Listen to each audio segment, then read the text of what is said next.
Bienvenidos a este nuevo episodio de Caminando con Jesús, en donde a través de testimonios precisamente damos a conocer el amor que Dios nos tiene y el poder de Dios. En esta oportunidad quiero presentarles a William Sandoval. Es un orador y predicador católico, miembro de la Fundación Rosa Mística de Venezuela y promotor de la causa de canonización de la beata Ana Catalina Emmerich para Hispanoamérica. Bienvenido, Williams, y muchísimas gracias por aceptar mi invitación. Quisiera, por favor, que nos cuentes tu testimonio, porque sé que todo ser humano tenemos ese encuentro personal con Dios, y yo quisiera saber exactamente cómo comenzó esa relación tan hermosa que tú tienes con Dios. Bueno, muchas gracias por la invitación, Adriana, por permitirme ser parte de tu programa en este día y concederme este espacio. Mira, mi conversión comenzó cuando yo era un adolescente. Tuve la bendición de Dios de conocer en aquel entonces a la sierva de Dios, María Esperanza Bianchini, que está en proceso de beatificación. Ella para mí también fue un puntal, un signo de luz en mi vida, de intimidad con el Señor. Para los que no la conocen, fue una gran mística que está en proceso de beatificación. Fue la vidente principal de las apariciones de la Santísima Virgen en Finca Betania, aquí en Venezuela, apariciones que ya están oficialmente reconocidas por la Iglesia. Para entender un poco en contexto, María Esperanza Bianchini fue una mujer que Dios le concedió muchos dones extraordinarios, como los estigmas, la bilocación, levitación, la lectura de la conciencia, y tenía frecuentes apariciones de la Virgen, del Señor y de los santos. Para mí fue un estremecimiento interior tener contacto con ella, haber tenido la oportunidad de conocerle y de tener encuentros donde salí muy edificado y de donde de alguna manera Dios, tocando las fibras, no solo las mías, sino también las de mis seres queridos, mi madre, mi hermana, eh, pues nos adentramos a esta aventura de fe que es ser un católico practicante o procurar ser una persona activa en la fe y no simplemente por un tema de ir a misa cada vez que digamos que las obligaciones sociales te llevaran, sino más bien por una convicción personal. Así fue que se inició mi camino de fe por el año de 1995 aproximadamente, que fue cuando la conocí. Que evidentemente fui testigo de varios signos extraordinarios, como lo fue, me tocó presenciar una levitación durante una de las apariciones de la Virgen que le ocurrían a ella. Entonces fueron cosas muy grandes que, aunque esto no es lo habitual, la manera de uno conocer a Dios, porque lo más ordinario es ir a un retiro o tener un encuentro con Dios por una lectura, o muchas personas también se convierten por un problema y ese problema te lleva a conocer a Dios. En mi caso fue de una manera así extraordinaria. Y fue ella misma quien, de alguna manera, con sus dones extraordinarios, me orientó, o más bien me profetizó muchas de las cosas de las cuales me ha tocado vivir a lo largo de mi vida. En aquel entonces, muchas de las cosas que ella me dijo, ni siquiera pensaba cómo iban a suceder, pero con ese don tan particular que Dios le había concedido, por lo menos ella me dijo que me veía, que a mis manos llegarían muchas cosas sagradas, cosas que yo no entendía a lo que se refería y evidentemente tenía que ver con mucho del trabajo de apostolado con el que estoy haciendo actualmente. Sí, porque ahí me doy cuenta que definitivamente Dios escoge a las personas, ¿no? Porque como tú bien dices, todos tenemos una conversión de diferente manera, pero lo que tú has vivido ha sido una cosa, pero impresionante y extraordinaria, ¿no? Seguramente Dios dijo, bueno, esta persona me va a ser útil para determinadas cosas, ¿no? Y así fue cuando te empieza a mostrar ese tipo de cosas tan bellas, ¿no? Sí, sí, sí, es un tema muy extenso Sí. porque pasaron muchísimas cosas. Eh, Yo recuerdo que durante una de las apariciones de las cuales estuve presente cuando ella le habló a la Virgen, le dijo que la Virgen vendría de un país lejano a visitarme. Y yo no entendía el contexto cuando la señora María me transmitió ese mensaje de parte de la Virgen. y tuvo que ver con la llegada de la advocación de Rosa Mística a Venezuela y que por ende, llegando a mí, también yo la empecé a hacer llegar a otros lugares donde todavía la devoción no había llegado.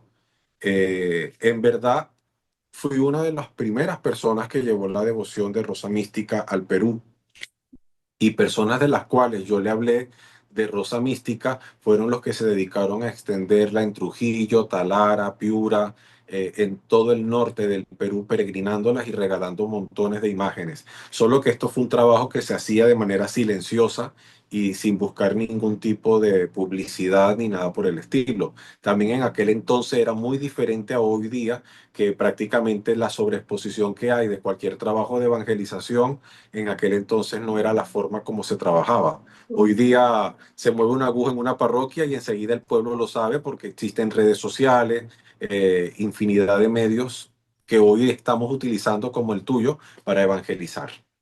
Así es. Déjame contarte que yo viví 3 años en Venezuela en 1980 y en esa época algo ya se sabía lo de las apariciones de la Virgen, ¿cierto? Claro, porque las apariciones fueron en 1976 y continuaron hasta inicio de los 90. Todavía habían reporte de apariciones marianas en Finca Betania. Pero me jalo los pelos porque de haberlo sabido, imagínate, ¿no? Lo que uno más quiere es conocer las cosas de Dios lo más cercano posible. Claro que Dios está en todos lados y uno puede tener ese encuentro personal con Dios, si tú quieres, en tu casa, en tu cuarto, no sé. Pero qué hermoso lo que nos cuentas. ¿Cuál es tu labor en estos momentos y cuál es cómo evoluciona tu relación con Dios a estas alturas de tu vida? Estoy enfocado en el proceso de canonización de Ana Catalina Emmerich, de lo cual me Sí. ocupa mucho tiempo porque me invitan a muchos países de Hispanoamérica para dar conferencias en parroquia, o en santuarios o en retiros o congresos para hablar de la vida de Ana Catalina Emmerich. Entonces, eso es lo que ahorita en estos momentos más denota de trabajo, por la demanda de que tengo que andar de un lugar a otro.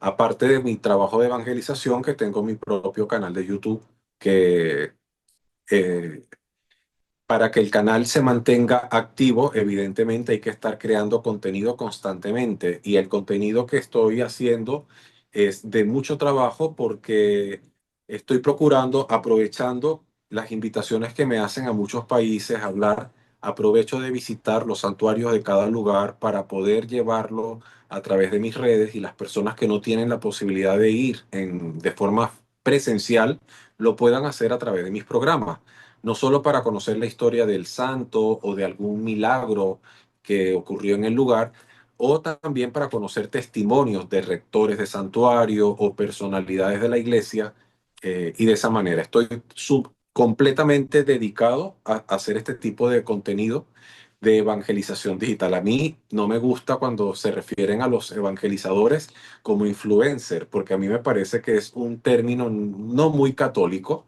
A mí Un me poco gusta más banal, ¿no? utilizar, sí, me gusta utilizar más evangelizador digital, que es lo que realmente estamos haciendo, utilizar las redes actuales para llevar un mensaje de Dios a todas las personas. Y me encanta aceptar entrevistas de acuerdo a mi tiempo, porque paso a darme cuenta que en estos tiempos las personas ocupan muy poco tiempo a la formación. Casi nadie lee libros. Entonces, si no se forma el católico, se corre grave peligro porque necesitamos recibir formación para poder conocer nuestra fe. Entonces, si no te llega la formación por un libro y vas a pasar mucho tiempo en el teléfono, por lo menos que te llegue a través de programas como el que tú estás creando, una formación o un incentivo a seguir el camino de fe para formarse, porque si no, seremos futuros protestantes. Así es, de todas maneras. Cuéntame, Williams, un poquito acerca de tu familia. Tú me iniciaste contando que ustedes estuvieron en una de las apariciones de la Virgen ahí y también estaba tu mamá, tu hermana. ¿Ellas cómo están? cercanas a Dios? ¿Cuál es la labor que ellas realizan para evangelizar?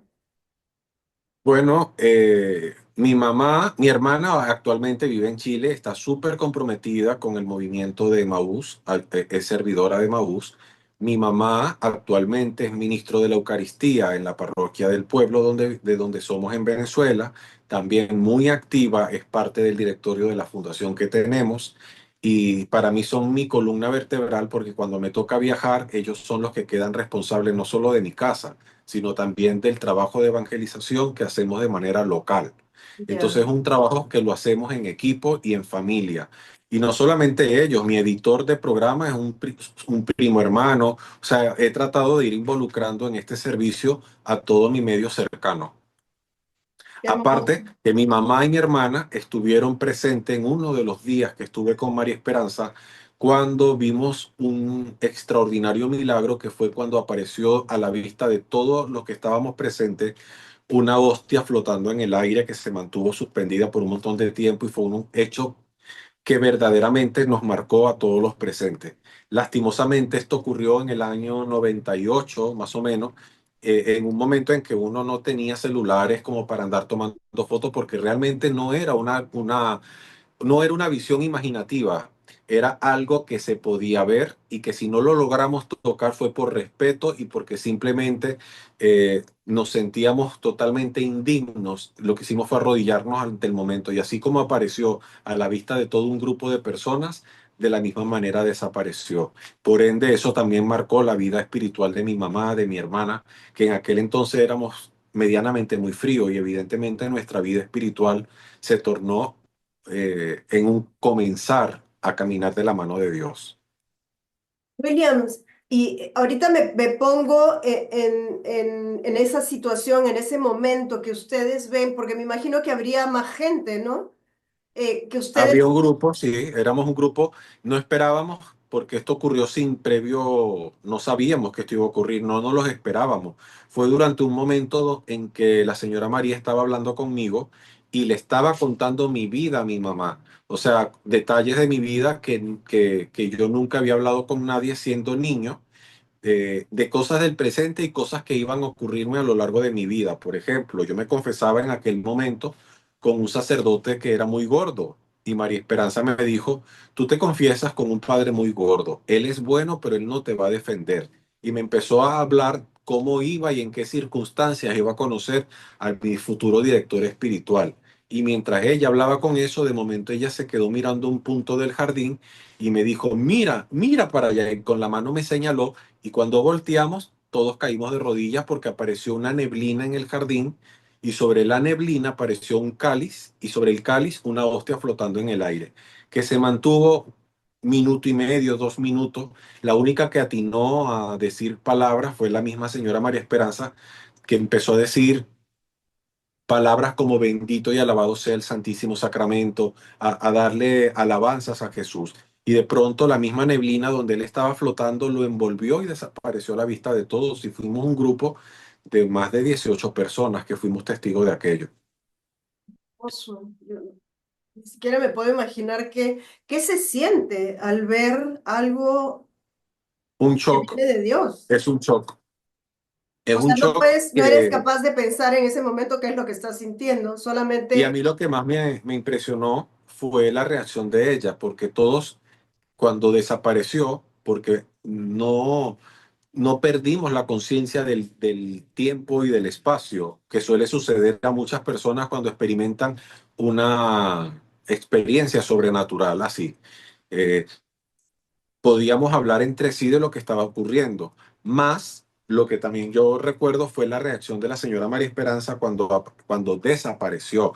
Ella le pidió al esposo, que se llamaba Don Yeo, ya él falleció, ella le dijo, Yeo, anda a la habitación, porque esto fue en la casa de ella, no en el santuario de Betania. Le dijo, anda a la habitación que les tengo unos regalos a ellos en la mesa de noche. O sea, yo estaba tan en shock como lo estaba el marido de ella. Y lo que provocaba era hablar de lo que había ocurrido. Pero ella evitó a toda consta que quedáramos hablando de lo que había pasado. Ella cambió el tema y trató como un poquito traernos a la tierra, o sea, hacer cable a tierra, que no nos quedáramos como en el texto bíblico de la Transfiguración, cuando decían, hagamos una casa para ti, otra para Moisés y otra para Elías. O Oh, sea, uno comete este tipo de burradas, por decirlo así, cuando experimenta algo tan inexplicable en que tú no logras ser lo suficientemente coherente como para poder atinar, como decimos coloquialmente hablando. Y ella, que estaba como más habituada a este contacto con lo sobrenatural, ella enseguida trató de hacer cable a tierra de todos los que estábamos allí, como normalizando lo que no era normal, porque era extraordinario. wow, wow. ¿Y las apariciones duraron cuánto tiempo?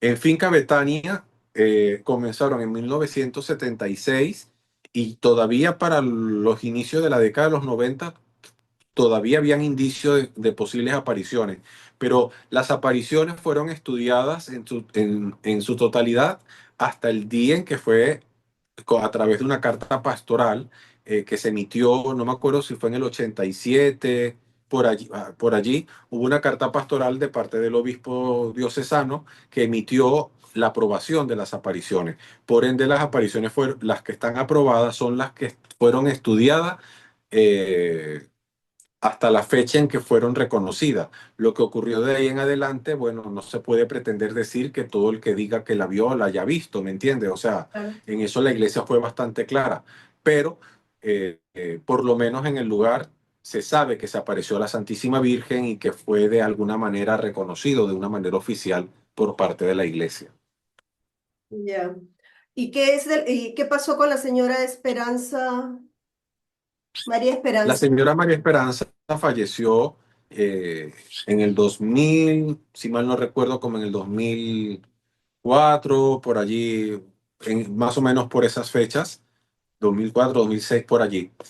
Ella murió en New Jersey, en los Estados Unidos. Puedo haberme equivocado en la fecha, eso me disculparán porque entre tanto contenido en el cerebro ya uno logra. Ella murió en un mes de agosto en New Jersey, en los Estados Unidos. Allí también se le aperturó el proceso de beatificación en aquel momento, cuando se cumplió el acto requerido por la iglesia.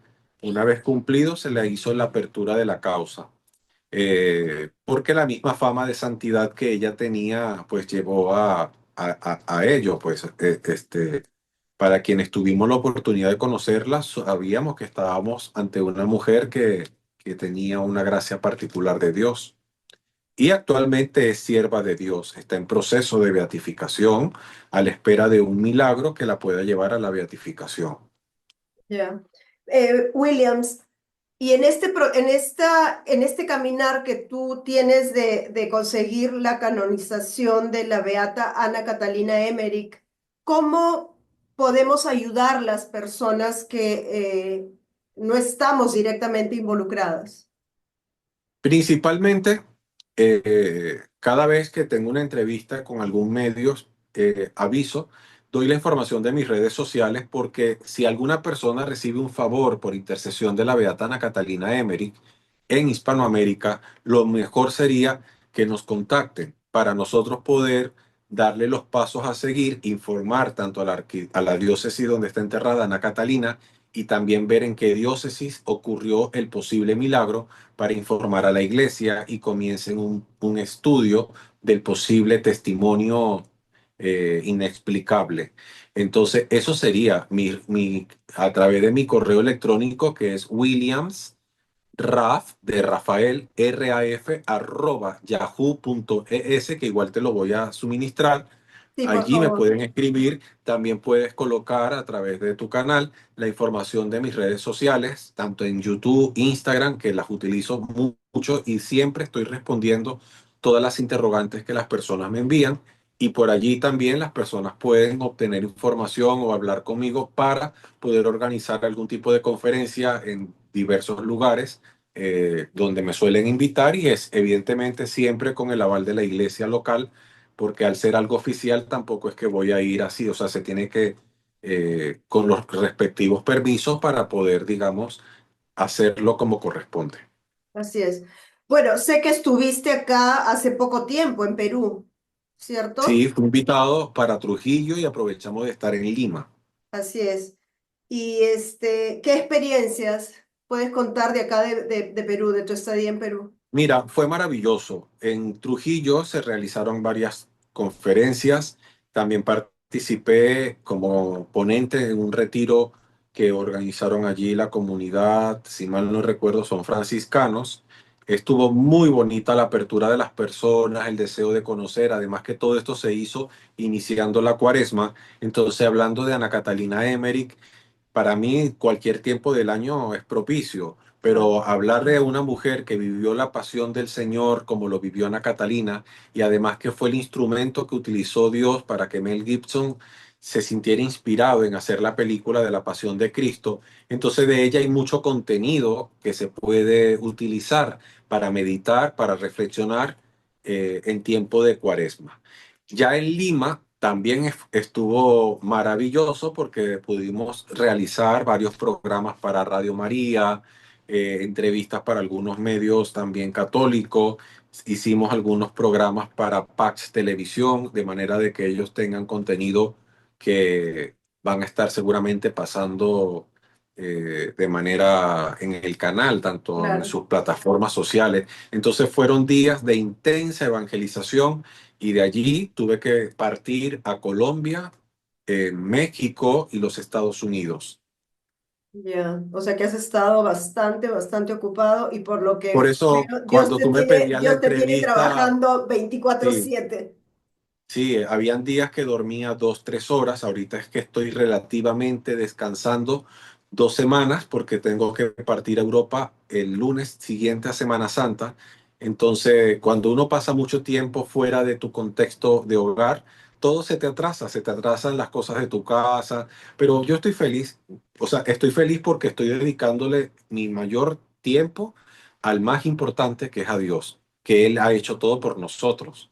Además es rico sentir trabajar para Dios y descansar en Él, porque al final Él está haciendo su voluntad en nosotros, ¿no?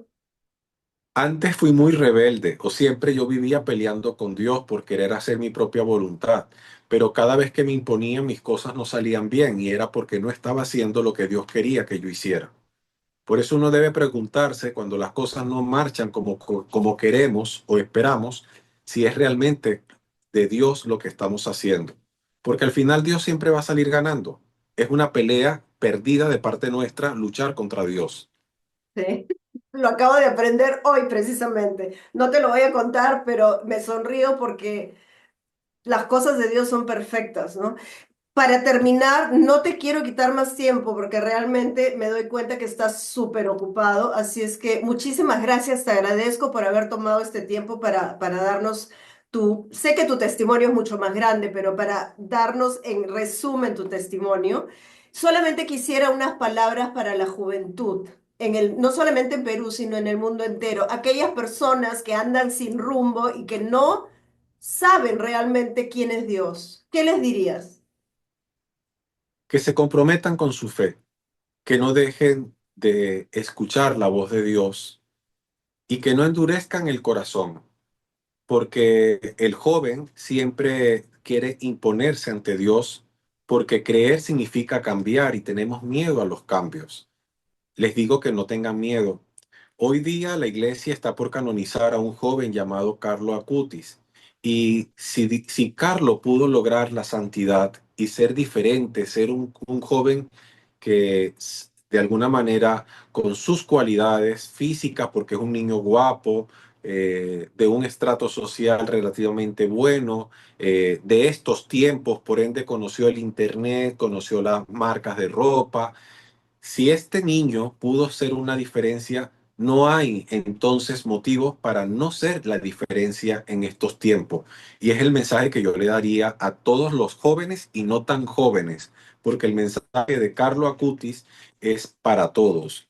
Y además que la iglesia de alguna u otra manera nos invita a prestar un servicio y que descubramos de alguna forma qué dones Dios nos ha regalado para ponerlos al servicio de la iglesia. En esto debemos ser muy diligentes, porque todos tenemos dones y talentos, y Dios nos los dio no para que estén engavetados, sino para que los coloquemos al servicio. Si tú eres una buena cocinera, pon tu talento al servicio de Dios y de tu parroquia y de tu comunidad. Si tienes facilidad para las redes sociales, apoya en tu parroquia en la pastoral de medios, de evangelización.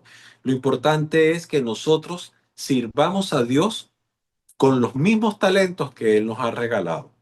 Y así seremos felices, porque estaríamos haciendo al servicio de Dios lo que nos gusta hacer. Capaz tú eres peluquera, barbero, y ese talento también lo puedes poner en práctica en Cáritas, en tu parroquia, ayudando a las personas más vulnerables que no tienen cómo ir a una peluquería y tal vez le alegras el día a una persona pobre cuando tú le pintas el cabello o se lo lavas. Tal vez esto parecerá ambiguo, pero es un servicio y lo importante es que cada uno de nosotros descubramos dónde podemos servir a Dios y dónde somos más útiles. Y a veces la caridad está en el vecino, en el amigo.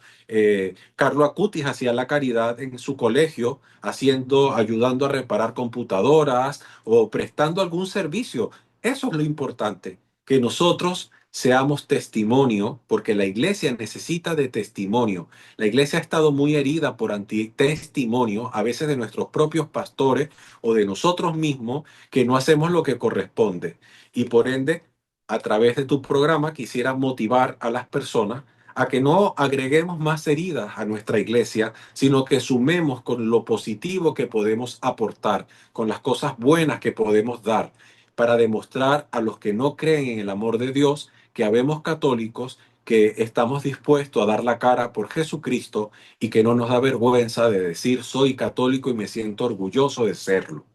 Así que yo me encomiendo a tus oraciones, a las de toda tu audiencia y espero que no sea el último programa. Dentro de mis posibilidades trataré de ayudarte cuando pueda y esté en mi alcance con todo el amor del mundo.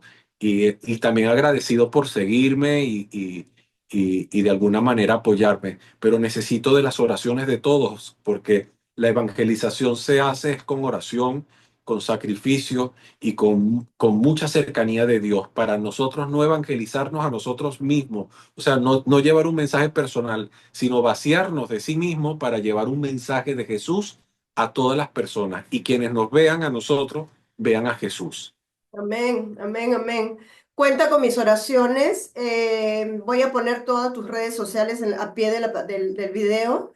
Y solamente agradecerte, William. Muchísimas gracias. Que Dios te siga bendiciendo a ti y a tu familia. Pues agradecido por tu invitación y estamos a la orden. Nos vemos pronto. Nos vemos pronto. Gracias. Que Dios me los bendiga. Hasta pronto. Hasta pronto.